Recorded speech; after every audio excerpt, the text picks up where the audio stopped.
महंगाई बढ़ेगी तो देश का विकास होगा। आप देखिए, महंगाई बढ़ेगी तो देश का विनाश होगा, अपराध बढ़ेगा, क्राइम बढ़ेगा। क्यों? क्योंकि आदमी को पैसा चाहिए अपना बच्चों को पालने के लिए, बीवी बच्चों को पालने के लिए, घर परिवार चलाने के लिए, और उसके पास रोजगार नहीं है, व्यापार नहीं है, तो उसको मजबूर होकर विवश होकर क्राइम करना पड़ेगा, अपराध करना पड़ेगा। खर्चे आज भी दुगने हो गए। जो पेट्रोल डीजल 60 रुपये 70 रुपये मिलता था वो आज 100 रुपये मिल रहा है। जो सिलेंडर 400 साढ़े 400 का मिलता था वो आज 900 रुपये का मिल रहा है। नमस्कार दोस्तों, आपका बहुत बहुत स्वागत है दंगल न्यूज़ 24 की एक और ख़ास खबर में। आज हम निकल आए हैं ग्राउंड में और ये आगरा शहर है। यहाँ पे बहुत ज़्यादा महंगाई बढ़ रही है। यहाँ पे आगरा में नहीं, महंगाई तो पूरे देश में बढ़ती जा रही है। पेट्रोल के दाम 100 से ऊपर निकल चुके हैं, डीजल के दाम लगभग 90 के पार जाने वाले हैं। और उसके बाद जो कल बंगाल में घोटाला हुआ है ईवीएम में, उसके बारे में थोड़ा बात करेंगे। और हमारे साथ इस सभी विषयों पर, किसान के विषय पर, सभी विषयों पर बात करने के लिए मौजूद हैं नेताजी। सबसे पहले आपका बहुत बहुत स्वागत है हमारे चैनल दंगल न्यूज़ 24 पे। धन्यवाद। नेताजी, क्या कहना चाहेंगे? जैसे कि आगरा में कल ये घटना हुई, उसके उस विषय पर क्या बोलना चाहेंगे आप? क्या कहना है आपका? समाजवादी पार्टी का क्या कहना है? पहले आप इंट्रोडक्शन दीजिए थोड़ा। मैं पंडित पुष्पेंद्र शर्मा, महानगर उपाध्यक्ष, समाजवादी पार्टी महानगर आगरा। अच्छा, क्या कहना चाहेंगे? देखिए, जब से देश और प्रदेश में भारतीय जनता पार्टी की सरकार बनी है, आप देख रहे हैं कि ये जो सरकार जो आई थी, बहुत हुई महंगाई की मार, बस करो अब की बार बदलो सरकार, इसी नारे के साथ ये इस पार्टी में सरकार में आई। और आप देखिए, जो डीजल पेट्रोल पिछली सरकारों में 50-55 रुपये हुआ करता था, आज 100 रुपये को पार कर गया है। ये देश की मजबूरी है और इस बार भारतीय जनता पार्टी बदलनी है, सरकार बदलनी है, ये देश की मजबूरी है। अच्छा, तो यूपी में बदलाव होगा इस बार 22 में? ये जनता जनार्दन का आदेश होगा। आप देखिए, महिलाएं सुरक्षित नहीं हैं, पुलिस सुरक्षित नहीं है, आम आदमी सुरक्षित नहीं है, युवा परेशान है रोजगार के लिए, व्यापारी परेशान है अपने व्यापार के लिए। देखिए, ये सरकार जुमलेबाज सरकार है। ये इन लोगों ने जितने भी वादे किए, 2 करोड़ नौकरी हर साल देने के लिए, 15-15 लाख रुपए देने के लिए, उज्ज्वला योजना जो विफल रही इनकी, आज सिलेंडर 850-900 रुपये के पार हो गया है। आप देखिए, लखनऊ में जितने भी धरने प्रदर्शन होते हैं, पुलिस छात्रों पे इतनी संगीन धाराओं पे मुकदमे कायम कर देती है। और मैं तो ये कहना चाहूँगा कि आपको सलाम है इस बात के लिए कि आप इतना बेबाक तरीके से ये इंटरव्यू चला रहे हैं। तमाम हमारे पत्रकार भाई बंधु आज भी जेल में हैं क्योंकि उन्होंने योगी जी की मनदीप पूनिया जी दिल्ली में खिलाफ बोले तो उनको जेल में डाल दिया था। आप देखिए, जो भाजपा में हैं सिर्फ वही लोग राज कर रहे हैं, वही लोग स्वतंत्र हैं, अन्यथा जो सच्चाई की बात करेगा वो सलाखों के पीछे जाएगा। अच्छा, कल जो आगरा में जो मामला हुआ है उसके विषय में क्या कहना चाहिए? आप देखिए, आगरा के अंदर हमारी बहन, छोटी बहन, नाबालिग बच्ची के साथ सामूहिक बलात्कार हुआ। कुछ दिन पहले आगरा में बिकरू जैसी कांड हुआ। मैं आपके माध्यम से भारतीय जनता पार्टी से ये पूछना चाहूँगा कि बिकरू में जो हत्याएं हुई पुलिस वालों की, अपराधी की कोई जात नहीं होती, इसलिए उसका एनकाउंटर हुआ, गाड़ी पलटी, इसके लिए हमने धन्यवाद भी दिया और सराहना भी की। पर हम ये पूछना चाहते हैं कि इस हत्यारे की गाड़ी कब पलटेगी, इसका एनकाउंटर कब होगा? क्योंकि ये जो है एक जाति विशेष के लोगों को संरक्षण दे रही है भारतीय जनता पार्टी।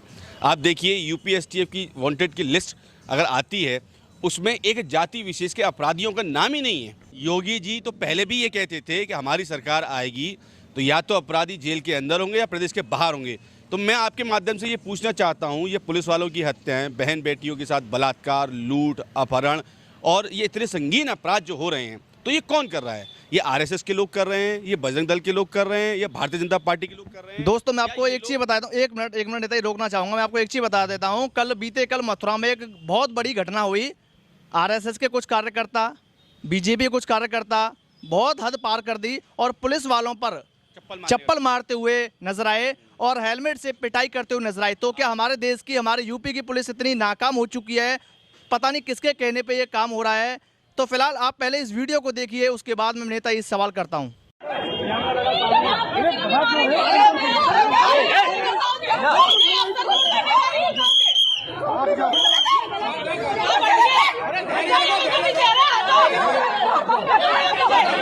आपको चप्पल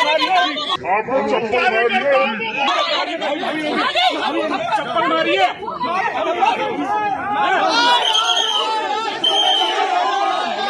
देखिए, ये मथुरा का कारण पहली बार नहीं हुआ। आप भूल गए शायद अपने आगरा सदर की घटना, जहां पे भारतीय जनता पार्टी के लोगों ने थाने के अंदर घुस के पुलिस वालों के संग मारपीट की थी, उनकी वर्दी तक फाड़ दी थी। और ऐसे तमाम ऐसी घटनाएं आगरा में भी हुई हैं। मथुरा विषय पर क्या कहना चाहेंगे? मथुरा में हम इसकी घोर निंदा करते हैं और ये मांग करते हैं कि इन लोगों को चिन्हित किया जाए और इनके खिलाफ भी जो कार्रवाई छात्रों के साथ, महिलाओं के साथ, आंदोलनकारियों के साथ जो लोग ये जिन संगीन मुकदमों में ये अपराध कायम कराते हैं, उन्हीं संगीन धाराओं में इनके साथ कार्रवाई हो और इनके खिलाफ सख्त से सख्त कार्रवाई होनी चाहिए। आपने आंदोलन का नाम लिया, आंदोलन से किसान आंदोलन का नाम सबसे पहले आता है अब इस टाइम पे। तो राकेश टिकैत के साथ बहुत संगीन धाराओं में मुकदमा दर्ज किए जा रहे हैं, वो मगर जो वो रुकने वाले नहीं है, मगर वो राकेश टिकैत जी। तो किसानों की ये मांग मानेगी सरकार की, नहीं मानेगी? किसान हमारा जो बनने जाता है वो रोडों पर ऐसे ही पड़ा रहेगा। देखिए, राकेश टिकैत जी की जो आवाज़ है वो हिंदुस्तान के किसान की आवाज़ है। उस किसान को आवाज़ को दबाना भारतीय जनता पार्टी के बूते की बात नहीं है। गांव का बच्चा बच्चा राकेश टिकैत के साथ है। ये जानबूझ के इन पंचायत चुनाव को क्यों डिले कर रही है भारतीय जनता पार्टी? क्योंकि इसको मालूम है कि हवा विपरीत है, माहौल बहुत ख़राब है। आप देखिए, पंजाब में कल एक विधायक को नंगा करके मारा।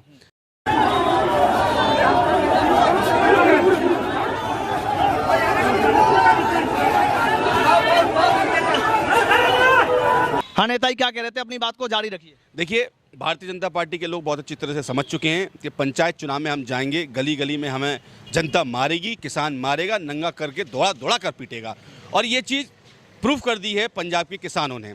मेरे आपके माध्यम से ये निवेदन और ये आग्रह है भारतीय जनता पार्टी से कि अगर दम है तो आओ मैदान में, देखते हैं कि आपकी बात में ज़्यादा सत्यता है या किसान की बात में सत्यता है। कि जब से उत्तर प्रदेश के अंदर सरकार बनी है, जितने भी विकास कार्य अखिलेश जी ने किए, उन्हीं विकास कार्य को पुनः उद्घाटन शिलान्यास करके योगी बाबा अपनी वाहवाही लूट रहे हैं।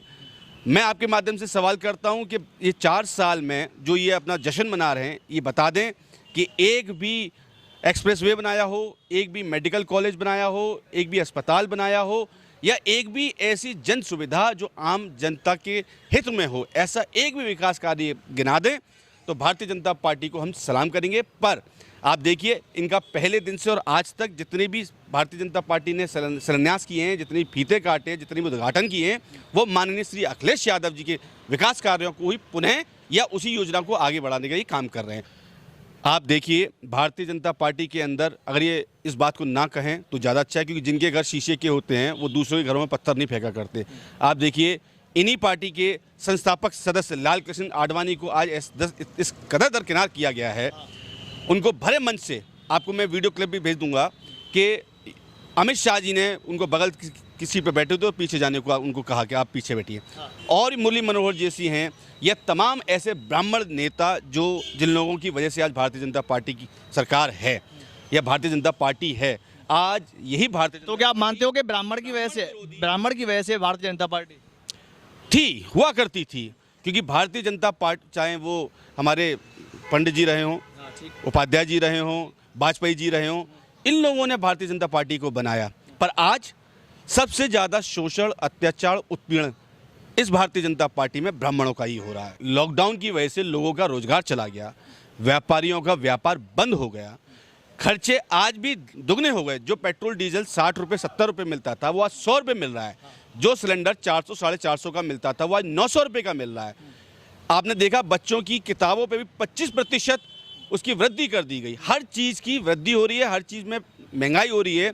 आदमी के पास व्यापार नहीं है, आदमी के पास पैसा कमाने की व्यवस्था नहीं है और खर्चों पे खर्चे बढ़ाए जा रही है। तो आप बताइए कि ये एक आम हित में, एक आम जनमानस के लिए किस तरीके से लाभकारी हो सकता है? कि आप कैसे कह सकते हैं कि अगर रोज महंगाई बढ़ेगी तो देश का विकास होगा?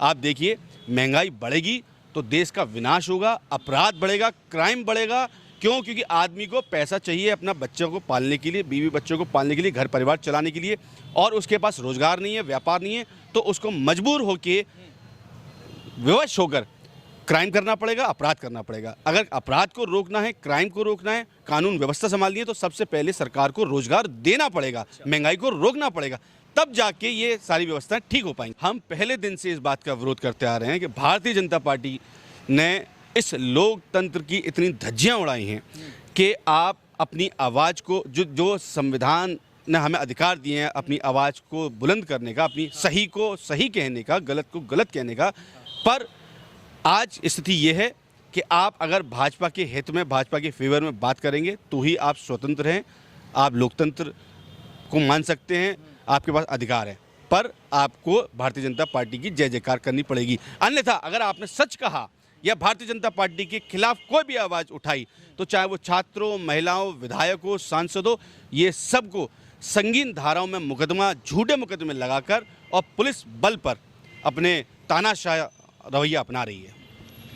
तो ये थे हमारे साथ नेताजी आगरा सपा के उपाध्यक्ष थे शर्मा जी। तो इनसे हमने बात की, इन्होंने बहुत सारी चीज़ें बताई। तो इनका मानना क्या है और आपका मानना क्या है, इस खबर को देखने के बाद कमेंट बॉक्स में जरूर से लिखना। और आप इस खबर को देख रहे थे कैमरामैन नरेश के साथ अमित कुमार, दंगल न्यूज़ 24 जनता की आवाज़।